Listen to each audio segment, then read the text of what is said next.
8 फेरों का 8वां वचन। स्वाति ने इसी साल शहर के कॉलेज से पढ़ाई पूरी की है और अब उसके लिए जगह जगह से रिश्ते आने लगे हैं।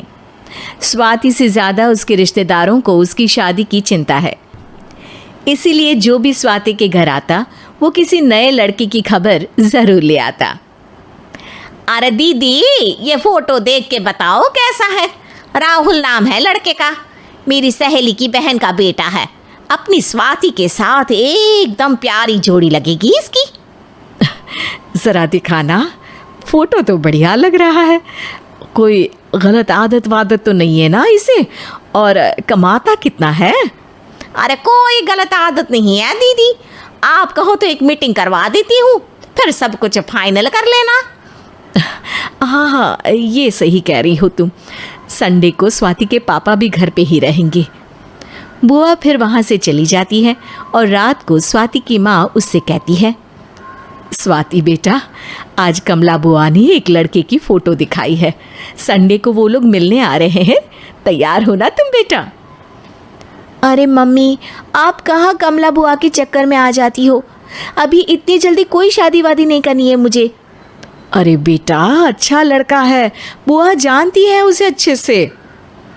हाँ स्वाति बेटा, एक बार मिल तो लो, बाद में देखेंगे आगे क्या करना है।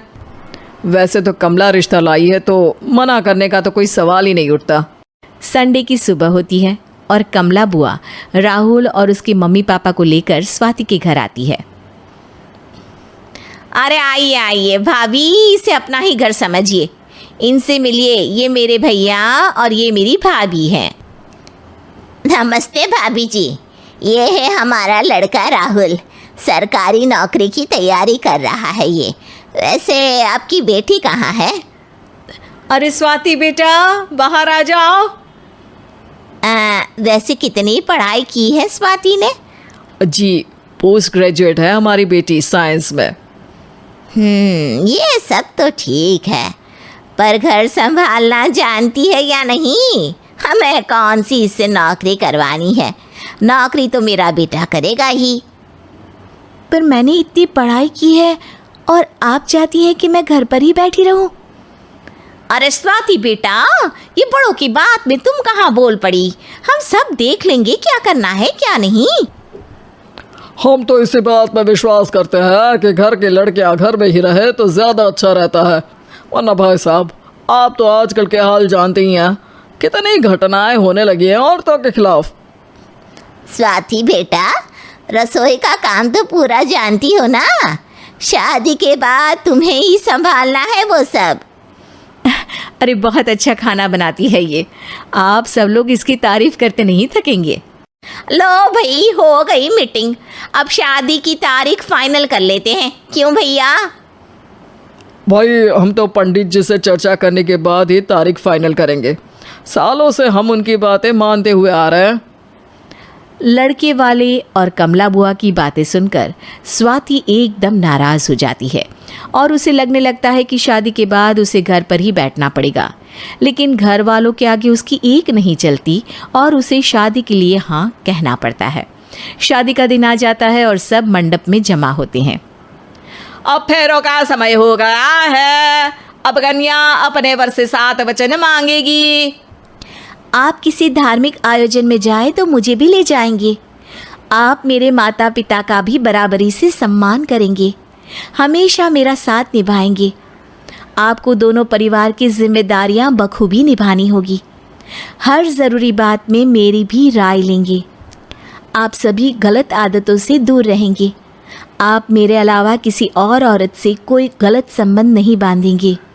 ये 7 वचन पूरे हुए, वर क्या तुम्हें ये सारे वचन मंजूर है? जी हाँ पंडित जी, मैं सारे वचन अच्छी तरीके से निभाऊंगा। अरे वाह वाह, बढ़िया तरीके से सब काम संपन्न हो गया।